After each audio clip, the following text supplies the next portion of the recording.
What's up, humans, and welcome to a second Psicoactivo today. I just want to make a small correction because I understood, based on the video that I saw of the Brown interview, that they made it seem like he bypassed the Dobser process. But then a friend of mine, Mr. Toby Martinez, let me know that on the Daily Mail, Jeremy Corbell says that Brown did go through the Dobser process and that there wasn't any type of resistance or retaliation to him going forward with all of this.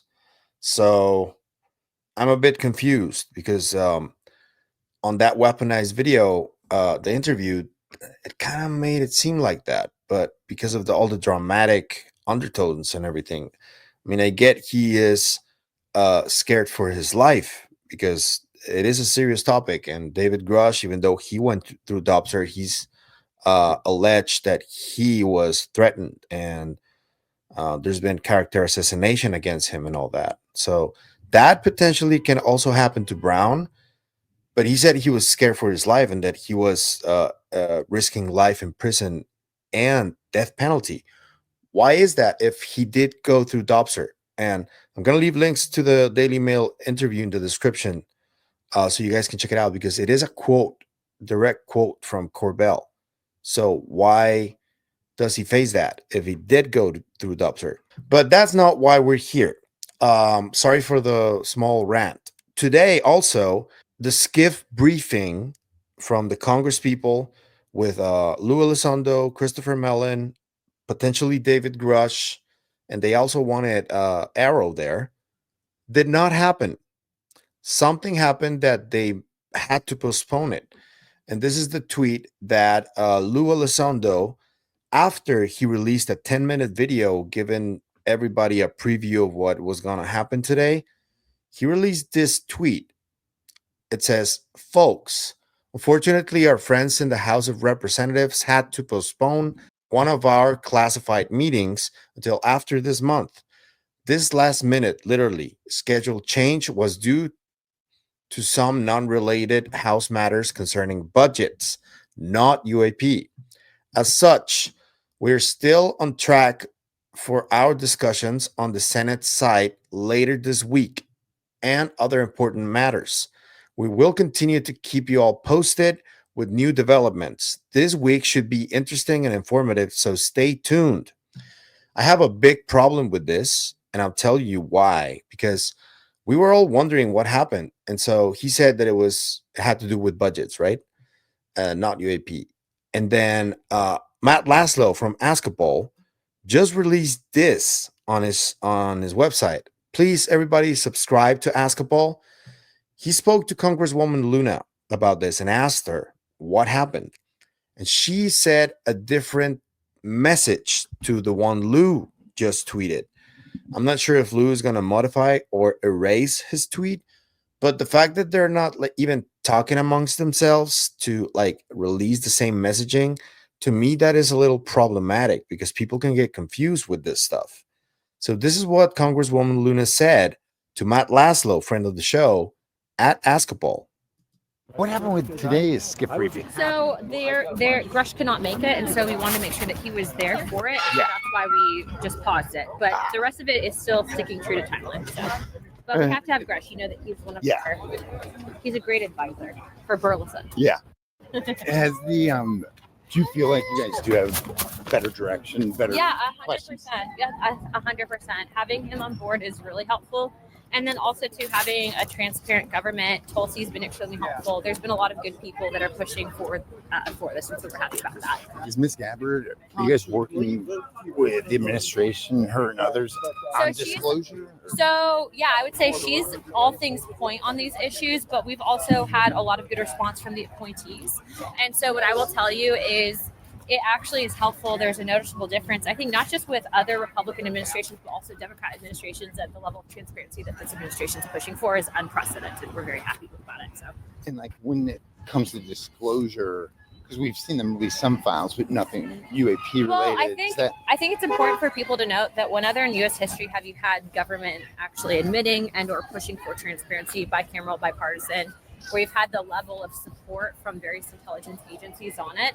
Granted, I know people are frustrated. They're like, well, when are we going to see the smoking gun? But I mean, the archives actually just put the declassified button up to where people can look through themselves all things UAP. And there's stuff that came out of that I thought was pretty cool. I mean, you saw some of those photos and whatnot. So definitely something that we're still pursuing. Obviously, we have a lot going on, dealing with budget, etc. But we're not forgetting about it. We're still happy to help lead the charge. Burchett also, too. Both Burleson and Burchett are help leading out point on this. And I'm very happy to have their direction on it.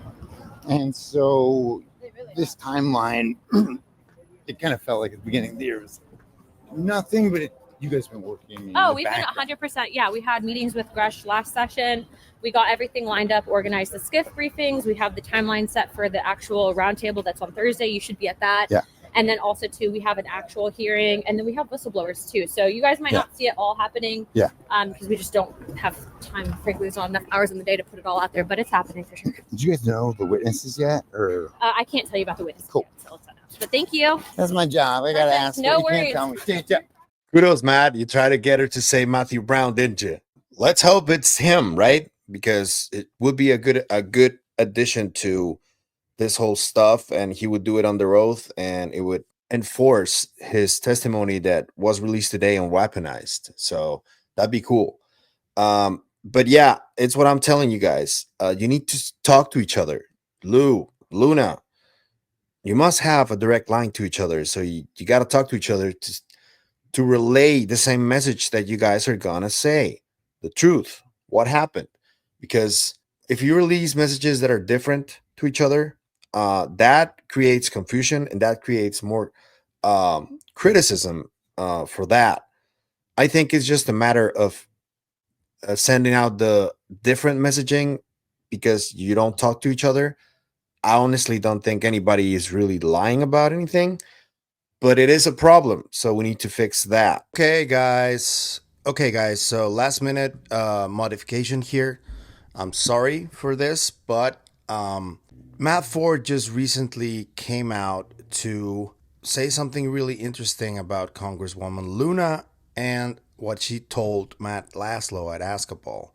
And it's more of the same. And I'm telling you guys need to talk to each other. But Matt Ford directly said that Congresswoman Luna's staff were the ones who gave her incorrect information. And if you guys can notice, there's like a trend here with a few Congress people that get wrong information from their staffers. That is concerning. Here's what Matt said.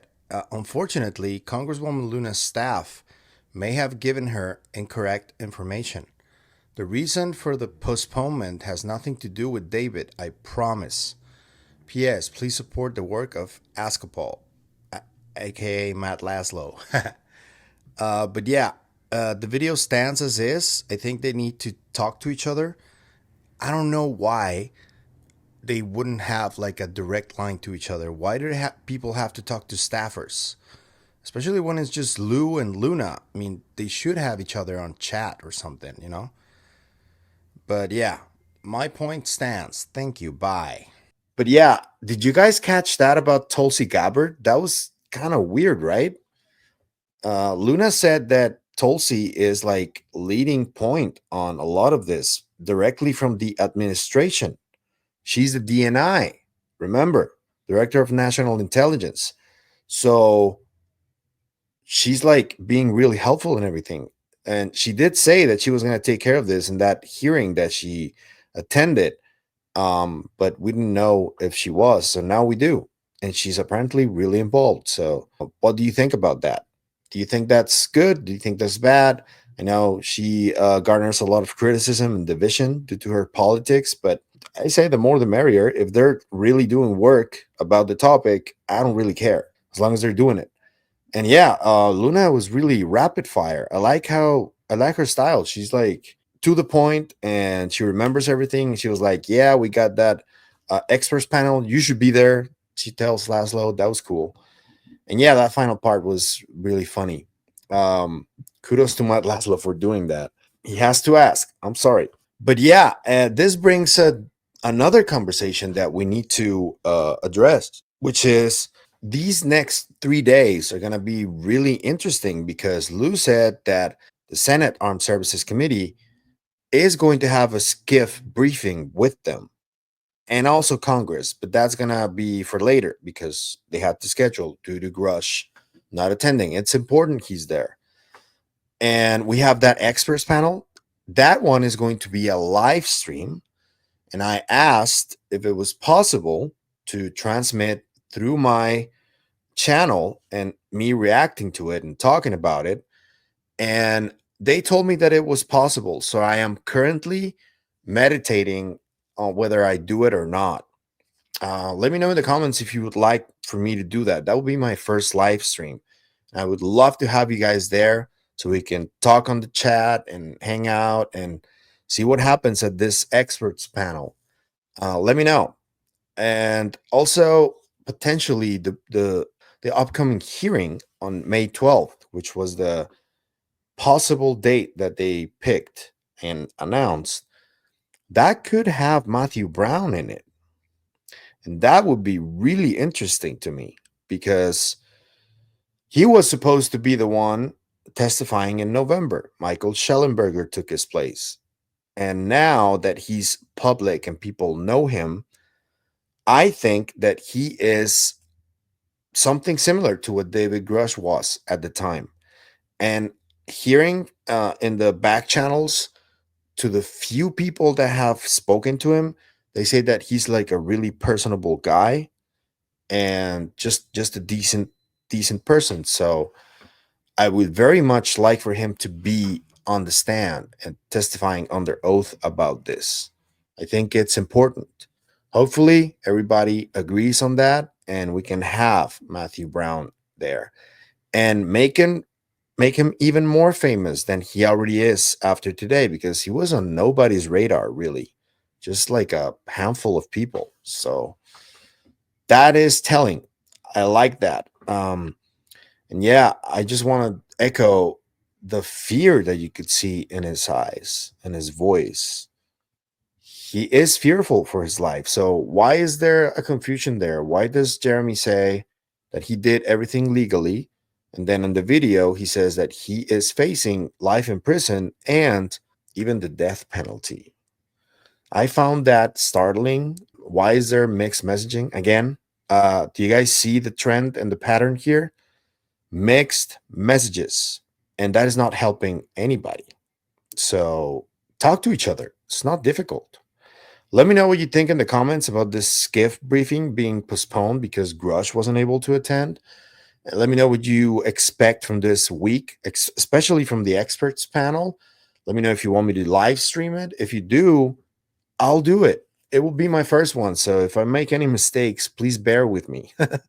And I would urge you, I know that live chats, and this is something that I feel a little scared for. I know that live chats can get really nasty, and I don't have any mods.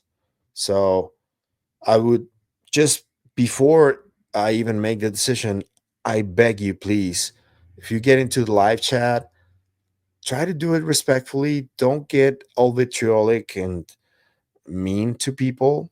That's not cool. And that's one of the reasons I really don't like doing it because I don't have any mods and I can't do it for myself, by myself. So that's not that cool, right? Be nice. If you like the content you see, I'm going to ask you to like, share, comment, subscribe, hit the bell icon so you can get notified when a new video drops. If you want to support the channel in any other way, we have a bunch of links there. Take your pick. Thank you. You can also support us on KGRA on every one of their platforms, or also you can maybe consider becoming a member. You can see how much work I do on a daily basis almost, and any help is always appreciated. So thank you. And that's it for me today on this video, but I'll see you guys in the next one. Remember, stay curious, stay inquisitive. I'll see you guys later. Bye.